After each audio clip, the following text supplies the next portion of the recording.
Oi, pessoal! Então, a gente viu no outro vídeo o que era o método da efetividade, então agora a gente vai resolver um exercício para ver como que aplica esse método. O exercício, então, ele está aqui, com todas as especificações.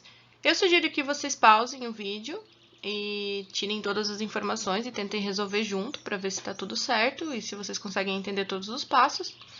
E aí a gente vai tirar as informações. Então, a gente está trabalhando com um trocador de tubos aletados, que nesse momento não influencia no exercício, porque a gente vai estar colocando essas aletas aqui no coeficiente global. É um escoamento cruzado, que vai ser importante para a gente determinar qual que é a tabela que a gente vai usar. Está fornecendo aqui tanto o U quanto o A, então tanto o coeficiente global quanto a área. E aí tem as vazões máxicas dos dois fluidos aqui e tem as temperaturas de entrada dos dois. A gente está trabalhando com gases quentes e água, e aí está pedindo para a gente a taxa de transferência de calor, que é o Q real aí, e quais são as temperaturas de saída dos dois. O escoamento cruzado é aquele em que os fluidos têm direções diferentes, então eles passam aqui com direções, um para uma direção e o outro para outra. No caso aqui, como não está especificado se um dos dois é misturados, a gente assume que os dois fluidos deles não são misturados. A gente tem o coeficiente global especificado, então a gente vai ter um fluido quente passando por aqui e um fluido frio passando por aqui. E aí a gente pode procurar esse desenho aqui lá nos gráficos e tabelas. Algumas considerações que têm que ser adotadas, então a gente lembra que as perdas de calor para a vizinhança elas têm que ser desprezíveis, então todo o calor que é cedido pelo fluido quente é recebido pelo fluido frio. As nossas propriedades vão ser constantes e tiradas na média, então na média de temperatura que a gente estiver trabalhando, a gente vai assumir uma média, porque a gente não conhece as temperaturas de saída. Para a água, então, a gente vai assumir que o CP é 4197 joule por quilograma Kelvin, e para os gases de exaustão, o CP de 1000, certo? Esses dados foram tirados lá do livro do Encropera, da tabela, que tem as propriedades. Voltando para o exercício, então, a primeira coisa que a gente vai fazer é um esquema de como que as temperaturas estão se comportando dentro do trocador de calor. Então, a gente vai fazer aqui um gráfico do trocador de calor, sendo que aqui no eixo horizontal a gente tem o comprimento, então aqui seria a entrada do trocador de calor e aqui a saída, então no comprimento L, já está dimensionalizado aqui. E aqui no eixo vertical a gente tem a temperatura, então aqui a temperatura mais alta do que aqui a temperatura subindo, certo? A primeira temperatura que a gente tem aí é a temperatura quente que entra. Lembrando que esse gráfico aqui ele não está em escala, tá, gente? É só para ilustrar mesmo. Então, a gente sabe que os gases quentes estão entrando com uma temperatura de 250 graus Celsius. E que o fluido frio está entrando com uma temperatura de 35 graus Celsius. Por que eu coloquei o fluido frio do lado de cá, na saída do trocador?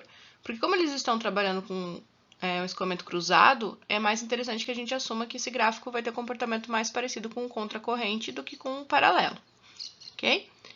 Aí, as minhas duas temperaturas de saída, eu não conheço elas, eu não sei o valor delas, mas eu sei que o meu fluido frio vai sair mais quente do que ele entra, então ele vai subir um pouquinho aqui, e o meu fluido quente vai esfriar, então ele vai descer um pouquinho mais. Essa curva ela pode ser maior ou menor aqui, ó, mais inclinada ou não, dependendo das temperaturas que vão sair. Mas o perfil tem essa cara aqui, ó. O fluido quente ele vai estar entrando e vai estar esfriando, e o fluido frio ele vai estar esquentando. Então pode ser que ele esquente mais e saia com uma temperatura mais para cima, mas o sentido é esse, ok? Dados que foram fornecidos para a gente, a vazão do fluido quente e a vazão do fluido frio, então estão aqui no enunciado, além da área e do coeficiente global de transferência de calor. Então, isso aqui tudo sai do nosso exercício. Então, a gente tem aqui um esquema de temperaturas. Se a gente conhecesse essas duas temperaturas aqui, a gente podia aplicar o ΔTml e já saía com a resposta aqui do calor. Mas agora a gente vai precisar determinar quais são essas temperaturas de saída pelo método da efetividade, porque a gente não conhece as temperaturas de saída. E aí, já começando a fazer os cálculos, agora a gente vai começar com a análise do trocador de calor.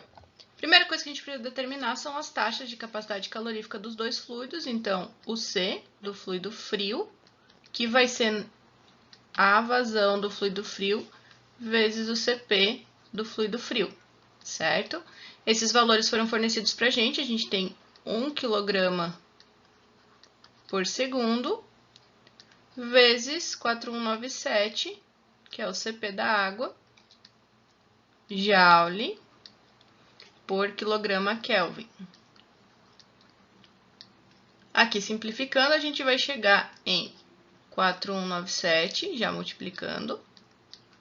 Aí, a gente vai poder simplificar esse quilograma aqui.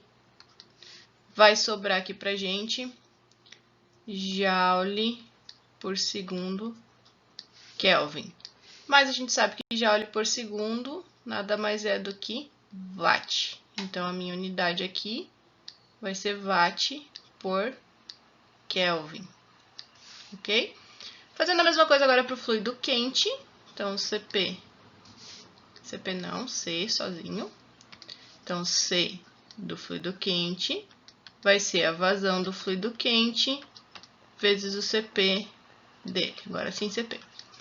A vazão é 1,5 kg por segundo. O CP, no caso, é 1000. Foi fornecido lá na tabela. Joule por quilograma Kelvin. E a gente vai chegar aqui no valor de 1.500 watts por Kelvin. Então, agora a gente precisa determinar quem que é o mínimo. Então, comparando esses dois valores aqui, eu sei que 1.500 é menor do que 4.197. Então, esse aqui para mim vai ser o C mínimo, certo? E aí, eu já consigo determinar quem vai ser o CR, que é a relação entre os dois. Então, o CR aqui vai ser o C mínimo sobre o C máximo, que vai ser 1.500 dividido por 4.197.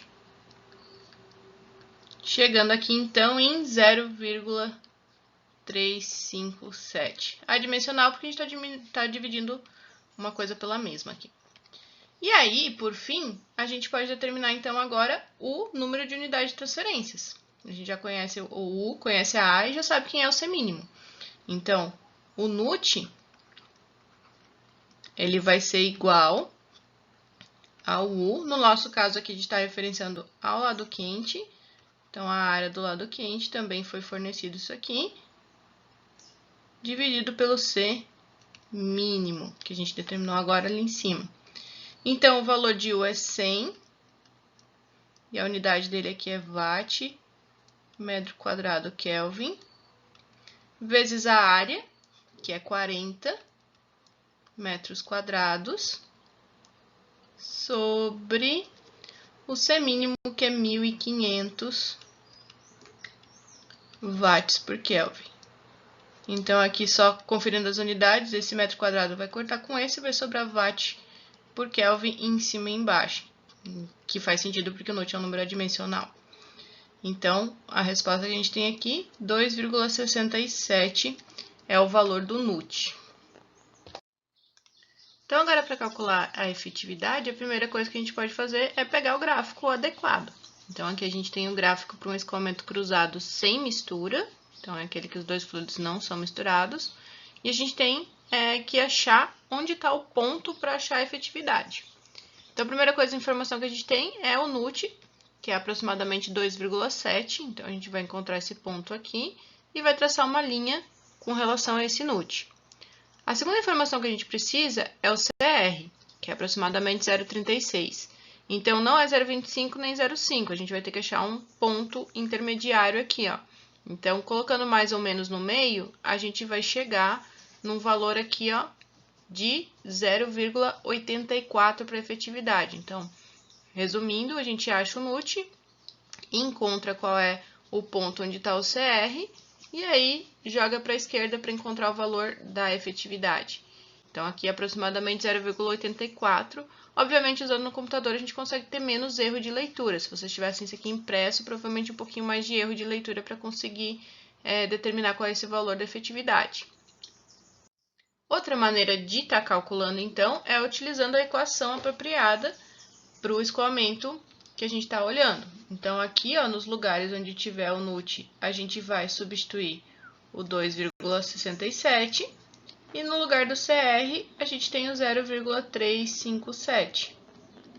E aí, a equação é grande, mas é simplesmente jogar na calculadora, gente. Quem tiver dificuldade vai separando em alguns termos, mas é tudo número que a calculadora resolve. E aí, chega no valor de 0,845. Nesse caso, é o valor exato. Então, quando a gente está usando a equação, a gente está chegando num valor muito mais próximo do que o do gráfico. Para a gente aqui ficou parecido, porque eu estou utilizando o gráfico num tamanho grande, então dá para a gente ter uma melhor precisão. Mas, às vezes, se comparar a leitura impressa com o que vem da equação, fica um pouquinho diferente. Esse valor, então, a gente vai usar para calcular o valor do calor. Aí, para calcular o calor, que é o que eu estou precisando, e as temperaturas de saída, eu preciso saber quem é o calor máximo que seria trocado. Então, o calor máximo, como a gente definiu na outra aula, ele vai ser obtido pelo C mínimo, temperatura quente que entra, menos temperatura fria que entra. Esses valores todos a gente já conhece o C mínimo, conhece as duas temperaturas de entrada, e aí vai chegar num valor de aproximadamente 3,23 vezes 10 na quinta watts, ok? E aí, com o calor máximo e a efetividade, a gente consegue saber qual que é o calor real trocado. Então, o calor real trocado vai ser a efetividade vezes o calor máximo, que é esse que a gente obteve agora em cima.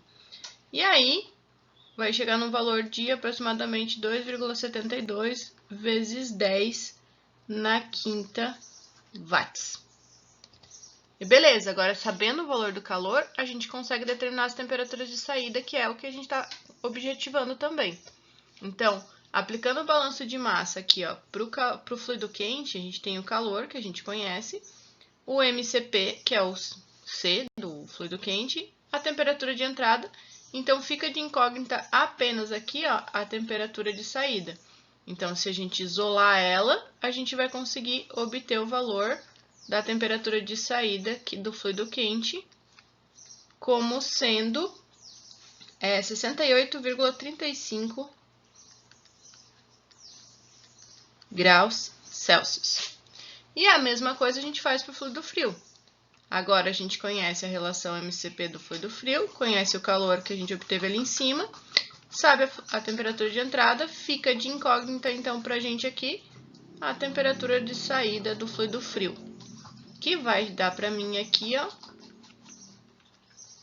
aproximadamente 99,9 graus Celsius, ok? Então, essas são as respostas que a gente precisava aí para o exercício.